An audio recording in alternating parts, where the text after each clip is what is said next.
Hello everyone, welcome back to my video. Happy new year সকলকে। তো আমি তো সকাল সকাল ঘুম থেকে উঠে স্নান করে পুজো দিয়ে একদম রেডি হয়ে গেছি আজকে বেরোবো বলে।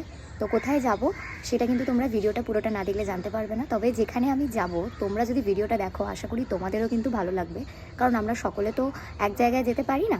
তো হোপসো আমি যেখানে যাচ্ছি তোমাদের ভালো লাগবে তোমরা যদি দেখো, তাই ভিডিওটা শেষ অবধি দেখো। যারা এখনও আমাকে ফলো করোনি চটপট করে ফলো করে দিও।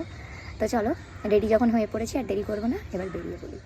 আজকে না মনটা প্রথমেই ভালো হয়ে গেছে এই ঝলমলে রোদটা দেখে। কারণ বেশ কিছুদিন ধরে মানে 2-3 দিন ধরে কিন্তু কোনো রকম রোদ আমি দেখতে পাচ্ছিলাম না। ঠান্ডাটাও প্রচণ্ড পড়েছিল। তো যখন এই মিষ্টি রোদটা গায়ে পড়ছে, ফুরফুরে হাওয়াও দিচ্ছে বটে, তবে ভালো লাগছে। তো এখন যাচ্ছি কিন্তু কলকাতার দিকে, আর প্রথমেই চলে এসেছি মা শ্যামাসুন্দরীর কাছে। তবে আজকে লাইন প্রচুর ছিল আর প্রচণ্ডভাবে লাইনটা বেঁকিয়ে টেরিয়ে দিচ্ছিল।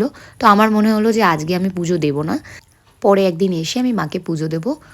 মন্দিরটা দর্শন করেই আমরা চলে এসেছিলাম এই কালী মন্দিরটিতে। পুজো দেওয়া কমপ্লিট, এখন যাব হচ্ছে বাড়িতে। মাম্মামকে ফোন করে বলে দিয়েছি, দেখি কি রান্না করে। যদিও আমাদের প্ল্যান ছিল না আজকে যাওয়ার, বাট যেহেতু পুজো তাড়াতাড়ি দেওয়া হয়ে গেল তো ভাবলাম একটু দেখা করে নিই। আজকে অন্য কিছু নিয়ে যাব না, মিষ্টি নিয়েই যাব, কারণ বছরের প্রথম দিন। গুড়ের রসগোল্লা তাই আমি নিলাম, আর কটা মিষ্টিও ট্রাই করলাম, বেশ ভালো খেতে ছিল। এরপর বাড়িতে এসেই প্রথমে মাম্মামের কাছে গেছিলাম ঠাকুর ঘরে।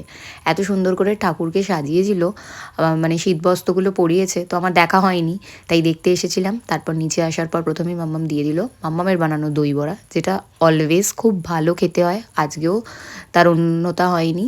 দেন গরম গরম লুচি, আটার লুচি, কারণ আমাদের বাড়িতে ময়দা খাওয়া হয় না পাপির জন্য। অ্যান্ড দেন গাজরের হালুয়া, বাঁধাকপির তরকারি, নলেন গুড়ের পায়েস, সব কিছু খেয়ে একটু আড্ডা মেরে এখন চলে এসেছি ইছাময়ী মায়ের মন্দিরে। ডেফিনেটলি ঠাকুর তো দেখতে পারিনি, কারণ এখন বাজে 4টে, মন্দির খোলেনি। নমস্কার করে এখন যাচ্ছে কিন্তু বাড়ির দিকে। তোমাদের আমি ভিডিওর প্রথমেই বলেছিলাম যে একটা ইন্টারেস্টিং ভিডিও আজকে আসতে চলেছে। মা শ্যামাসুন্দরীর মায়ের লাইনের যে ব্যবস্থাটা না একদমই ঠিক ছিল না, আমাদের ঠিক ভালো লাগেনি। তাই আমরা চলে এসে গিয়েছিলাম আজকে আরেকটা মন্দিরে, তবে তার একটা সেপারেট ভিডিও আমি খুব তাড়াতাড়ি দেবো।